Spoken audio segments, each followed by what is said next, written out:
And thank you very much for joining us here on PM Express. Tonight, a conversation about protecting members of parliament. Is it genuine or a selfish request? And why are we having this? We're having this on the back of the murder of the MP for Fantiman, who sadly passed on Friday on his way from a campaign, a political event. He was accosted together with many other civilians, but he was shot. The only person was shot dead as part of that. Today, we've seen the president head to his constituency.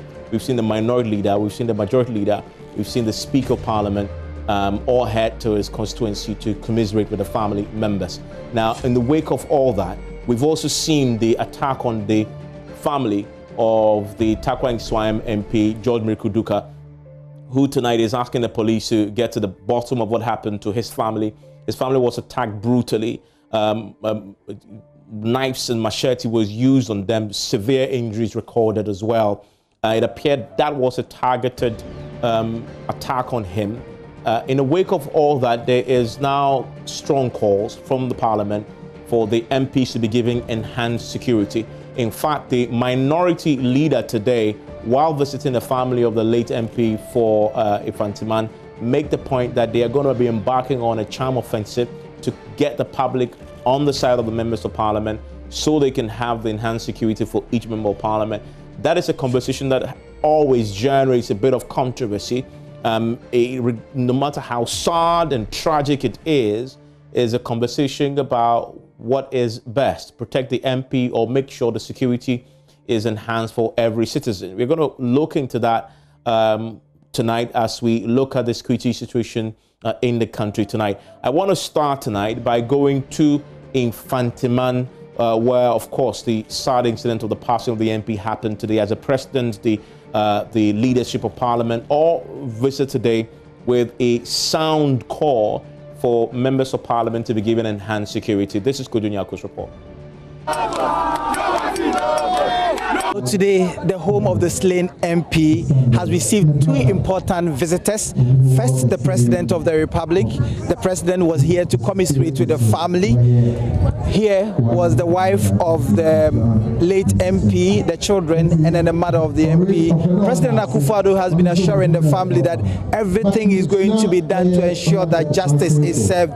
He's particularly tasked the IGP to ensure that the perpetrators are brought to book at all costs. He says he had a lot of plans for this late member of parliament, and he was planning of elevating him. We do not know whether he was going to elevate him to the position of a deputy minister or a minister or any other position, but that is what the president has been saying.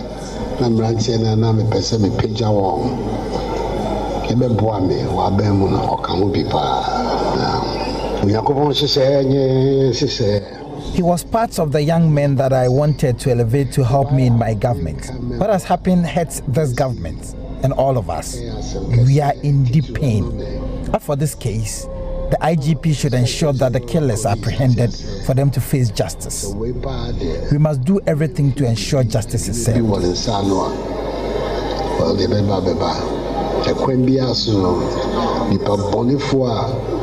One year the body say no. Sekwe biaso emrano ni wodi. Biaso no emrano ni wodi. A short while ago, the Speaker of Parliament led a delegation from Parliament to the home of the late MP. The Speaker has been saying that Parliament has summoned the Minister of Interior to come and assure the entire nation that the security of the country is intact, and they are going to do everything possible to protect the general public. Parliament, a business Minister of Interior, I have asked the Minister of Interior to appear before Parliament on Tuesday. He has assured me he will be there to brief us. Just as what the leaders of the House have said, we will do everything possible to get justice for him.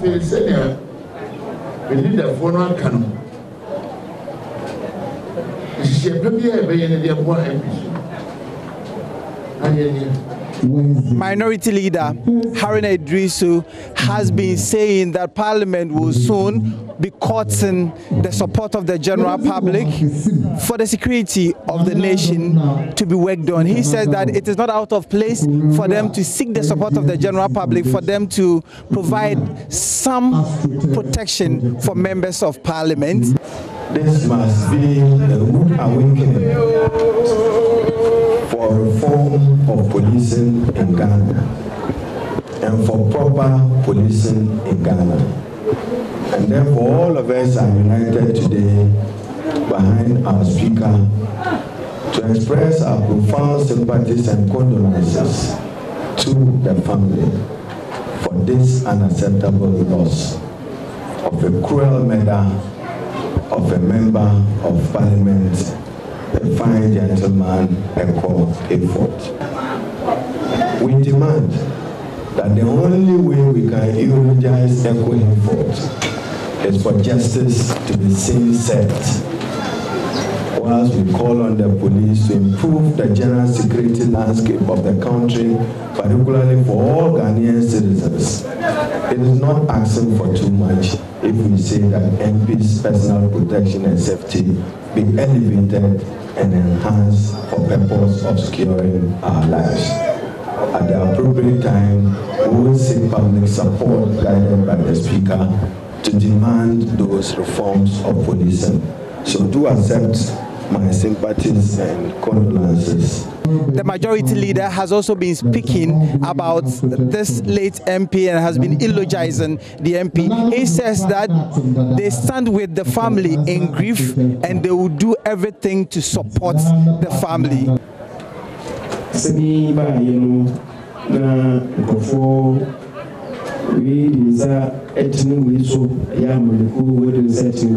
Since this matter broke, there have been suspicions coupled with accusations and counter-accusations. What I will plead is that we should leave it to the police. When we do that, they disturb the investigative processes.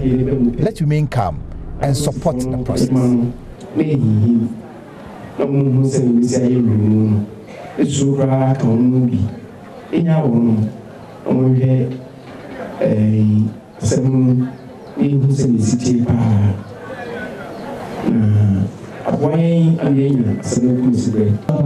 From the home of the slain MP, my name is Richard Kwejenyaku for Joy News. So a lot to take in there from the tragic occasion of the commiserations that we've seen today in the home of the slain MP. I'm joined in the studio by a colleague of the former MP. He is Honorable Seth Kwame Champon. He is the MP for Impraeso constituency in the Eastern region. We'll be joined later by the Minority Leader on the phone who was in the house of the former MP. We'll also be speaking to James Agaga, who is, by the way, the ranking on the Defense and Interior Committee. Seth Champon himself is a chairman of the Defense and Interior Committee as well. And then we'll also be speaking to Colonel Festus Abuaji, who will join us via Zoom tonight as we go through the key issues of security in this country at this time. I'm told that Oseche Mensah Bongsu is on phone right now, so I want to go to him now. Mr. Che Mensah Bongsu, thank you for joining us, and our condolences. I just saw your address at the house of your slain former colleague. And as we all are, pretty sorrowful, and our condolences to the families there. Share with me, before we even go into the specifics of the conversation, your fondest memories of the man you knew in the Infantiman MP. Thank you for having me. And to state that I first got close to him when he entered Parliament. And I was full of joy because ever since the Honorable Asamoah Boateng wrestled the seat from the hands of the NDC and lost it again, it had become difficult for us to win the seat back until Eko appeared and did what we had been hoping to achieve. So I congratulated him for a good job done and urged that he stayed focused in Parliament. He was one person who was very affable, full of joy, full of smiles, anytime he was with us in the chamber and also at caucus meeting. What I remember about him, apart from the questions and statements that he was making on the floor, recently we passed this bill on security and intelligence agencies bill. And before then, we had some pre-consideration meeting at Akosombo. And when he came, the questions that he posed quite insightful, and I thought that the man was hiding something away from some of us, that he was very deep in his understanding of the bill that was before us. So when we finished, I personally called him and had some chat with him and said to him that he must rise up. He must get better focused on parliamentary duties. Because I saw that his own contributions were quite good, and urged him to take the business of Parliament very seriously, and told him that I thought if he did, the future could be bright in Parliament. Well, these are the words that I told him not quite long ago, I think about 3 months or so back, only to be told that what was not expected by anybody has happened to him last week, Thursday. I mean, today, when I watched you speak, one of the things that was of concern to you, now that the police, we know the security agencies are investigating what happened to him, was the several speculations that is making the rounds, and you were at pains to tell people not to engage in that because it makes the work of the police difficult. Why was that important? What is the issue there for you? It's important because, you see, the moment we throw in partisan politics about, trying to apportion blame, we compromise the work that the police will be doing because they'll be looking over their shoulders. Which group, if indeed somebody is accosted, which group does he belong to? What will be the reaction of those of them leading the political party? And I thought these things are not necessary. So let's free the hands of the police to conduct their investigations. If they require, any assistance, let's provide assistance to them and let them do their work diligently, without any interference and without any, intrusion from any quarter. That is the point that I was making. I noticed your colleague, minority leader, today, Haruna, yes, made the point that it won't be too much if MPs ask for enhanced personal security. Is this something that the leadership have agree on? Well, whilst talking about improving the general security in the country, because we noticed that in the index of the UN, we are not at the point where, as a nation, we should be in terms of the ratio between the police and the citizenry. So we're saying that we're not there. We're admitting. However, it's important that we offer protection to people who are politically exposed. And we think that members of parliament belong to that category. Perhaps much more so than the, if you like, ministers, for instance, they are not politically exposed as members of parliament. We represent the people in the various constituencies within a political party where there may be a contest to elect one person to represent the party in that constituency. Sometimes some acrimony is generated. Some toes may be stepped on. Sometimes even the way we speak in the lead up to the internal party election, we may step on the toes of people. Beyond that, intra-party, nobody wants to lose in an election or in a contest.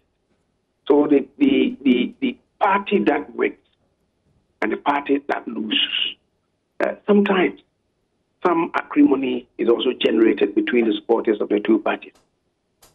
And that sometimes could be a bit aggressive and abrasive. So you go to a particular place, a particular community, and the party that has lost in that constituency, the supporters, may not perhaps take kindly to whatever you say. So I think that to that extent, members require protection.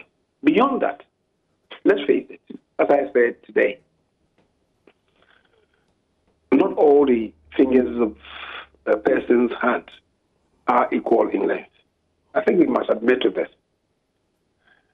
Whilst we do not want any blood to be shed in this country, in such a manner as happened to our colleague, and I'm not saying with any sense of maybe trying to play down the contributions of the general citizenry. The president is the primus inter pares in this country. Protection has to be offered to him. The president is a Ghanaian. Protection has to be offered to him because if any mishap should happen to him, it will inflict a mortal wound on the country. Judges are provided with security. Why? Because they administer justice. And losers in cases often are hit. Sometimes when they think that they have a good case and they lose out, they are hit to the marrow. And if they have the opportunity to confront a judge, a magistrate, one-on-one, perhaps something dastardly could happen, which is why it's important to provide justice with some protection. Equally so must we think of the members of parliament. Because in this case, like it happened 4 years ago, in this case, it is not the constituency that has lost. It is not the family that has lost. It is parliament that has lost. And indeed, it is Ghana that has lost. Because the president goes about trying to, encourage investors to come and invest in the country. You think an investor will not be looking for an economy where his investment will not be impaired by such dastardly acts. Mm-hmm. So they are looking at all these things. And unfortunate as it is, it affects the image of the country outside. It affects the image of the country outside. If a country cannot protect their lawmakers, and every now and then, within the space of 4 years, 2 of them have been murdered in cold blood, an investor may be thinking 2 times, 3 times over a decision whether or not to invest in Ghana on account of justice. Mm. So it is not a child's play. It affects the direction of growth of the economy. And that's why we should all be worried. Yeah. That's why sometimes I find it disturbing when partners in our democratic governance, members of the fourth realm, sometimes people pouring cold waters in the call that occasionally we make. And people making it appear as if we consider members of parliament a special breed, and that is why we are asking for security. They will usually say, why not improve the situation for the entirety of the country? Nobody is playing down that. We're talking in the context of generally improving the security in the country. But beyond that, what can we do? Is it the case that because we are not able to do that now, the president himself should not be giving security? The vice president, the speaker of parliament, the chief justice, justices of the courts and so on should not be given because we are not close to the index. I think that we should be realistic because, as I said, it is the image of this country that is at stake. I want to bring in a few of your other colleagues, members of parliament, who are also joining us in this conversation. Your friend and colleague, chairman of the Defense and Interior Committee, is with me in the studio. Also joining me is a ranking member of Defense and Interior Committee, James Agaga. I mean, Seth, you agree? 100%. I couldn't have captured it at land. Why would you? You're a member of parliament. Yes, I am. The accusation is that this is self-serving. I have listened to that argument prior to my entry into parliament. And I've been in parliament almost getting to 12 years now. And I have lived it. And I say, like Majority Leader rightly captured it. Look, Article 1 of our Constitution says that sovereignty of our country resides in the people. And who best represents the people rather than the members of parliament? And if you are minded by the principle of separation of powers, we have adequate security protection for the executive, for the judiciary, the legislature. We have partial. Right Honorable Speaker and our leadership, and some members who, by virtue of the structure of our Constitution, get opportunity to serve as subordinates to the President, as ministers. Because the executive has adequate protection, they enjoy same, even though they live with us in Parliament. Evans, the challenge is this. The precincts of Parliament is fully secured, security awash. You come in there, you will engage, you will express yourself because there is adequate protection for you. And you do work that borders on some discomfort for other members within the jurisdiction and some without, by virtue of your actions, omissions, and commissions. These are issues that we need to think through. Hence the reason why we need to be looking at that class of people. But isn't the reason why the members of parliament themselves don't have? Because there's sense in that you represent us, the people. You are not necessarily, I mean, I get it. The president is the ultimate representation of us all. Exactly. But you are members of parliament. That's right. You are right there in the community every day, and you're supposed to be my mouthpiece in the house. And so your first most important job is to advocate for my security, not yours. You can't be putting your security ahead of mine. Isn't that the philosophy behind that? Thank you very much for saying I cannot put my security ahead of you. Yeah. Reasons are that all of us cannot congregate and perform the exercise of the people at a time. So wisdom has taught us that we must select a few to do that exercise on our behalf. So we are there for the interest of the Lord. Unfortunately, because it's an exercise that is undertaken within the best of freedoms, and we live in an atmosphere where we all have our freedom, so we express our opinions, and our Constitution enshrines that freely for us. So everybody is allowed to make their comments.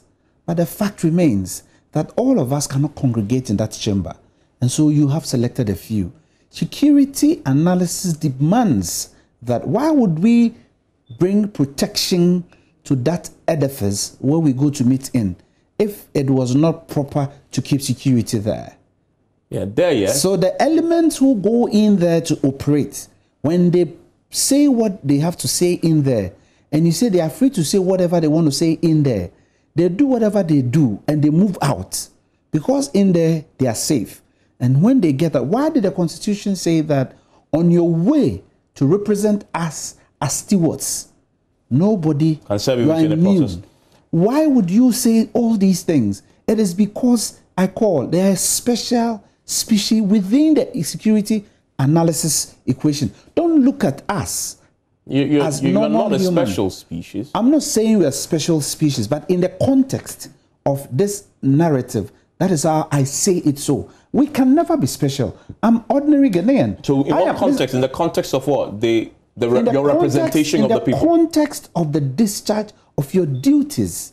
You are doing a special duty out of the law. Come to my constituency, over 40 to 50,000 people. I'm the only person that advances their opinion per the arrangement in the chamber. It's not everybody who will side with me. And I might do things which goes beyond my borders. I may generate some discomfort for some people.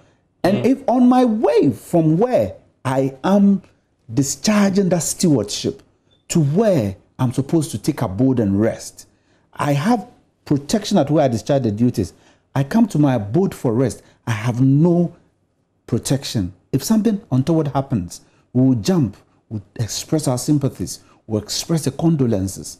What then happens to me? Yeah, I mean, I want to bring in James Agaga, who is your ranking on the committee. I still have with me the leader, the majority leader. But Mr. Agaga, I assume that you agree with both sides because you're a member of parliament yourself and you're in a constituency campaigning. But let me ask you this. I mean, I hear the arguments being made and about how members of parliament must be. You have colleagues in more advanced, richer democracies like the UK. They are members of parliament. I doubt very much, if you check, that they walk about with protection, police protection. I mean, for a rich country like theirs, where security is top-notch for every citizen, they have fixed the security for the lot. So the MP will benefit from what everybody else benefits. So why should we make an exception in Ghana, which is pretty poor, where the security for the lot is shoddy? Well, hello? Yes, Mr. Gaga, I can hear you. Yes. Evan, you are talking about countries with top-notch security, such as the UK and other countries. Even in those countries, like you have mentioned, lawmakers have not been spared. And even in those advanced jurisdictions, there's been this discussion that has been ongoing with regard to the need to beef up security for lawmakers. I remember even in the UK, a couple of times, MPs have been assassinated. So the fact that security is top-notch in some other advanced jurisdictions, it doesn't mean that the discussion which borders on providing security for MPs is not something that has engaged the attention of all in those countries. But let us be more specific with our own circumstances. Look, about some 4 years ago, JB was murdered, and the whole country once again opened up the debate, on the question of whether or not it was important to enhance or provide security for members of parliament. I heard the majority leader speak. I largely agree with him that the legislative arm of government ought to be treated fairly. I mean, if you consider the fact that the judiciary, starting from the High Court and above, have protection. The executive arm of government has protection for ministers and deputy ministers. One would ask the question, why not Parliament? Look, a number of times our colleagues have come under attack. Apart from the recent assassination of our colleague, the Honorable Cole Hayford, we are also aware that the member for Takwa and Suayem, Mrekutuka, was attacked and escaped death narrowly. So it's not because... That happens to ordinary people every day across this country.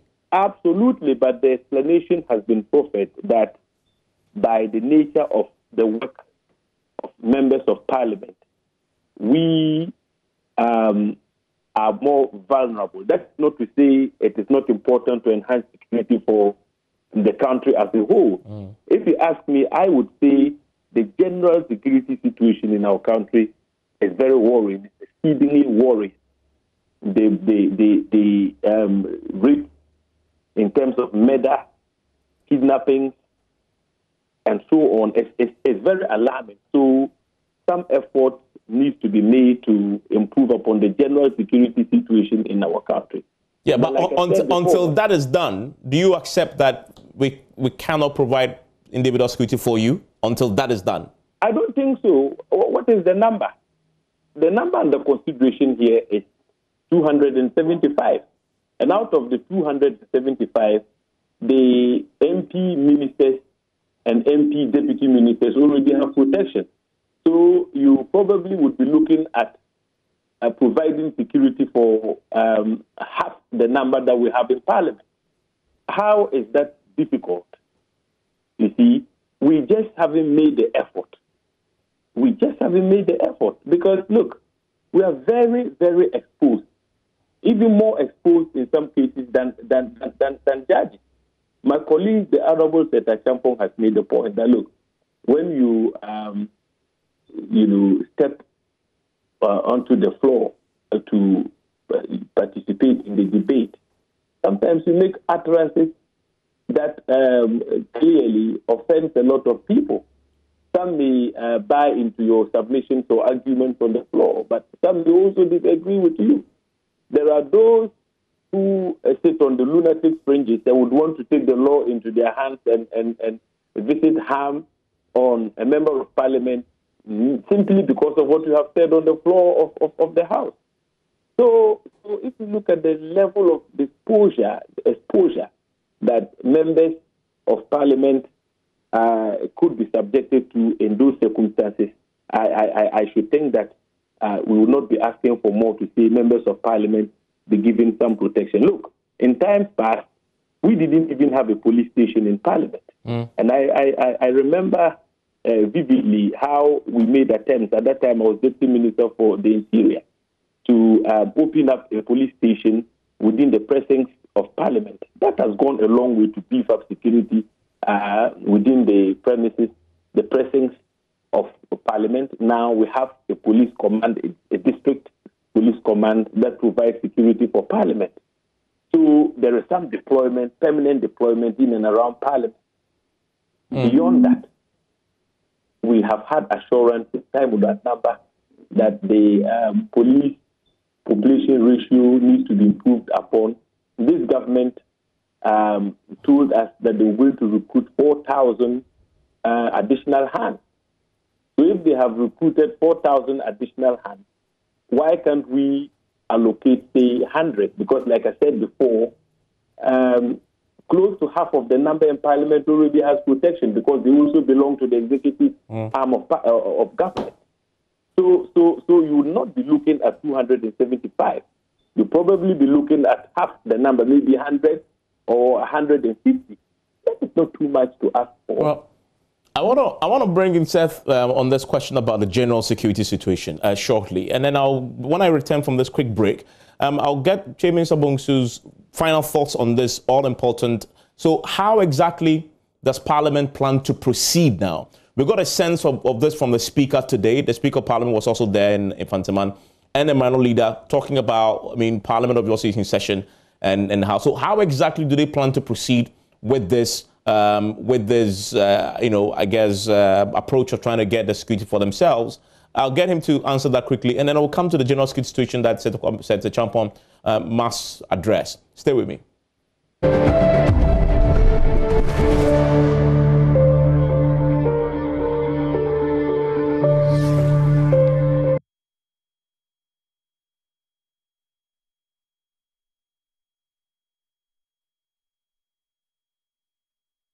So you're live on PM Express. My guest is still the leader, the majority leader of Parliament, Chairman Sabonsu, the chairman of the Defence and Interior Committee, is also with me, Seto Champon, and his ranking, James Segaga. I want to quickly bring in Mr. Chairman Sabon. Yes. I couldn't say good evening to my leader. Okay. I don't want him to punish me subsequently. Absolutely. And then good evening to James as well. Yeah, it's been a while since you've seen. I mean, he's been campaigning, and I know he hasn't been down here for a while. But Mr. Mensah, so tell me this. I mean, I am curious to know, this is on a personal level. You have been campaigning in your constituency. Do you feel safe? Do you feel threatened sometimes? Honestly? Well, I mean, human as we all are, you cannot really tell what is in a man's head by the construction of his face. It's difficult to really perceive what a person is thinking about you. Perhaps the person who is laughing with you may be the person who will stab you in the back if he had the opportunity. So you are cautious, even though I have a principle that I deal with people from a very clean and clear conscience. I'm truthful to myself. And I want to believe that by that attitude, people will not be wishing evil for me. However, we are not in heaven. We are still on earth. And whatever goodness that you display, whatever affection that you show to others, some people may pay you back with, the very opposite of what you want to do to them. So you are cautious. But I'm not overly cautious to the extent that I don't mingle with people. I do. But in spite of that, you're still looking around, and sometimes, occasionally, somebody will throw a missile at you. Not talking about an offensive weapon. A missile in the sense of maybe some unsavory comment. It's meant to hit you hard. Sometimes unprintable words. And then they also kind of, and then somebody force them go, that kind of thing. That person, if it's on one-on-one with him, you don't know what he may do to you. So you are cautious. But as I said, I know that ultimately one's protection is in the hands of God. However, as I was saying today, in Cree we say, in other words, it is the force that the animal commands that engenders fear in opponents. And so you may have a policeman by your side, like it happened to a call. Even if he had a policeman in his vehicle and he was fired at, what could a policeman do? And that's why I'm saying that ultimately our protection is in the hands of God. But let me quickly react to an issue that you raised with James. James, yes. When you said that in the advanced democracies, the advanced countries, the advanced economies, like UK, the members of parliament mingle with their own people without any police protection. The circumstances are different. The way parliamentary candidates are selected in the UK is not as acrimonious as it is in Ghana. You know that. Yeah.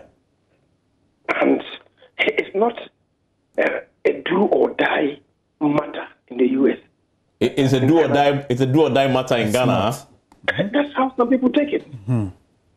That's how some people take it. The way we are going, and that is why I'm always lamenting about the process of selecting candidates, even within the parties. Beyond all that, the society is freer. It's much more secure because the politicians made it more secure. Our politicians have failed to make this country secure for all of us. Not necessarily. Okay. Not necessarily. It depends on the strength of the economy. The UK is able to invest on CCTV cameras and all over. Well, there again, the politicians control the economy. Again, no, I'm saying, can our economy support that? And in the face of the want for food, shelter, clothing, if a government invested in that, what do people say? What will people say at this stage in our national development? So you see, governance is a balancing act.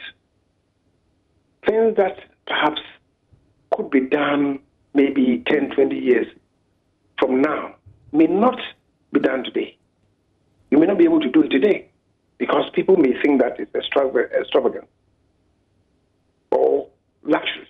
But then it may add value to our national development agenda maybe 20, 30 years from now. So where we are, I believe the economy is not able to support those things. It's much more secure there because you do know that if you want to harm anybody, you may be caught ultimately by the cameras. And that's why politicians also feel much more secure in those environments. Not so here. I mean, so why the argument goes, why don't you rather focus your efforts in approving the right policies of members of parliament, and many of you are still ministers, fix that problem first, or show that you're at least doing that and you're genuinely addressing these challenges that you say UK has advantage over us on, and then on the back of that, use that to make a point? I'm not relegating that to the background. What do you think is the effort of these governments that we've had? Each one of them is trying to do its best to uplift the living conditions of Ghana, to uplift the strength and give muscle to the economy, to be able to withstand the shocks of development, in the belief that ultimately we'll get there. Okay. So governments are working hard at this, but sometimes we suffer turbulence and we take some steps back. Like coronavirus hit us. To reposition ourselves. Yeah. See, so whilst hoping for the best, we're not there yet. What can we do? Because Evans, let's face it, perish the thought. If another 4 years, another member of parliament is killed in such circumstances, what would Ghanaians say? So how many more lives do we have to lose before we rise up as a nation? Let me bring in Seth. So that question I asked the leader, you're campaigning in your constituency. Thankfully, you're not too far away from Accra. But do you fear for your life sometimes? Typically, as a human being, and let me say this, in times like this, it is recommended that, and I recommend, there are no cool heads. However, crime is not a political rhetoric. It's about how collectively you deal with the situation head on. And so if you've listened across, everybody speaking to crime is speaking to the issues. And that's how I want all of us to look at it. Yes, I have that level of some discomfort. Fear. I'm human. It's not fear. It's I'm human. But at the end of the day, that is taken away because of the investments and the institution development and growth that our security services have made in these years. And I must say, I'm not doing this because I'm MPP. I have a lot of comfort because of what I have witnessed. Today, if you drive around in our major cities, Kumasi and Accra, you see Advantage crossroads, some construction works going on, some edifices being mounted, erected. These are cameras to beef up on our ratios. Yeah. You know, the United Nations So if ratios, you're safe, why do you need the protection? No, you just don't wish it away by virtue of that installation. You ought to be consistent. It has taken me a period to appreciate what I say today. And I say it based on my experience. Evans, you take decisions and vote against a particular facility. The facility is a life for somebody's business, and you throw it away. The person might have invested a lot in that facility, and you did it because in your thought process, you are right. But I always say, nobody can define where crime starts. The origination of crime is unidentified. But at the end of the day, when investigations emanate and thorough investigations, you then begin to pieces the puzzle and realizes that A, B, or C are the causes for the particular crime. That aside, let us state and be very factual to this matter. Besides all that we are saying, I am confident because of how I have related with the security services since I've been in public service. And I have my confidence because the things I know, they know better than I do. And they tell me as it is. And what I dream and fear of, they give me the encouragement and assurance. So then I get my build up from what they have founded me on. And that is why I speak the way I speak. At least I know that I live in a safe country. And come what may, there is no 100% foolproof state. You talked about the United Kingdom. And in the city of London, I don't know any city on earth that has more cameras than London. Yet, we experience crime. Let me ask, are you taking any special precautions on the back of what has happened to some of your colleagues? Oh, certainly. Why not? Why not, Lord? Why not? What are you doing differently? I used to travel at night. I've stopped traveling at night. My colleague was assassinated at night. So these are personal caution I'm taking. There's no point, irrespective of what assignment it is. Hitherto, you would just drive on. You don't know, because criminals may take advantage of the times you are living in. And once you are cautioned, you need to heed to advice. I see. I mean, James Agaga, you are in your constituency way up north. I mean, you travel quite a lot. I mean, if you are driving from here to your constituency, I wonder, what has this shaken you at all? Have you been shaken by the incidents recently? Yes, but I am very much afraid now. The reason being that in my constituency, only today I went to court to represent some youth group who decided to demonstrate against the insecurity in the district. Look, within a period of 1 week, we have recorded several armed robbery cases in our district. So the youth got fed up and acted spontaneously. The police would want to describe the action of the youth group as some demonstration that was done in defiance of the Public Order Act. So they put them before court. But the truth of the matter is that several people have been shot. I mean, one gentleman was knifed, and the other was shot in the foot. They are in hospital now receiving treatment. So when I roam around in my constituency, to tell you the truth, I don't feel safe and secure at all, especially given what our colleague, went through and eventually lost his life. I'm talking about the Honorable Eko Hayford. So I'm living in a state of fear. And like I said before, in as much as we're all talking about providing security for members of Parliament, we need to up our game and improve upon the general security situation in our country. So Mr. Gaga, what are you doing differently yourself now in the wake of the security concerns? Have you changed anything? Are you hiring a personal security guard? The majority leader made a statement which is very profound in my estimation. He said, once security is in the hands of the court, I share in those views a lot. But like Seth has told you, we need to take our personal security very seriously. And so there are things that I wouldn't do now. I take precaution.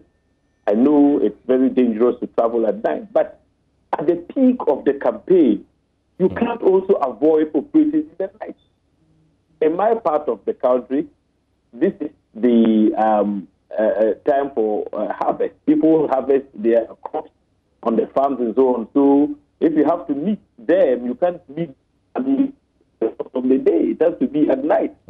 So there are certain things we do which is unavoidable. But like I said, I am taking precautions. I know I wouldn't want to take certain risks that I used to take in the past. But I like I said before, one, security and safety in the final analysis is in the hands of God. But we need to do a lot to support our police service. In my constituency, to tell you the truth, we have the police have just one operational vehicle.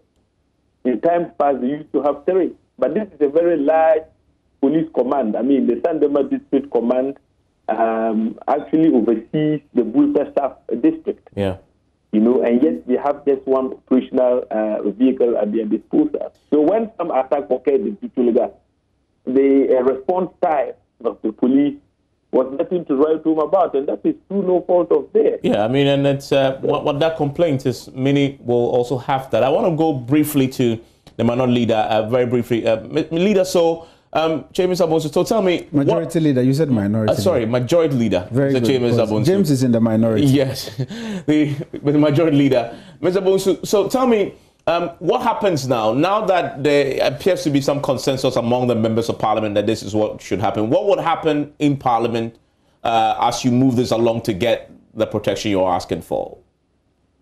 Well, I think on this matter, there's always been consensus that let's elevate the security considerations for members of Parliament. For members of Parliament, there's always been consensus amongst us. It is moving it upwards, the response of the executive. Initially, when we first came to Parliament and this matter came up for discussion, the issue that was put to us was the number of the police force. Today, significantly, the numbers have increased, and maybe it should be possible. It's not a question of maybe. My own thinking is that it should be possible to provide some security. But tomorrow, the Minister of Interior is coming to Parliament. We're going to have a frank discussion on this with him. I should think maybe giving the exigencies of the time, perhaps maybe we'll do it in a closed sitting or a committee of the whole. We agree on it tomorrow. I need to have some discussions with the minority leader on that. And then we'll see what comes out of it. For now, as the honorable ranking member on the committee said, a significant number of members of Parliament have protection. Ministers, deputy ministers. Totaling, I should think, in the region of about 48 or so have protection. The leadership do have, that is all 12 of us, excluding the speaker, the deputy speakers, and then the 5 of us in leadership in the majority, 5 of my colleagues in leadership in the minority. Should that be the end? And I should think that we can carry this forward. Maybe the least we can do, perhaps, is to start with the committee chairs, vice chairs, and ranking members and deputy ranking members. Yeah, I can see your friend in the studio smiling at that. Oh, look at you. Because he's gonna get protection. But I'm grateful, gentlemen. I'm grateful. I will see how this plays out in Parliament. James Abonsu, the majority leader, I'm grateful. Ms. Agaga. By the way, safe trip campaigning. All of you, by the way, all of you. We're grateful. I wish you all the best. We're grateful. Next time, you need to expand your time like you did for the politicians who came to debate political issues. This is matters that borders on all of us. Security. Let's see. We'll have this again. The best security of all of us. We'll have this again. Once you start the debate in Parliament, you come back for a bigger one. Grateful. Enjoy the rest of your evening. Thanks.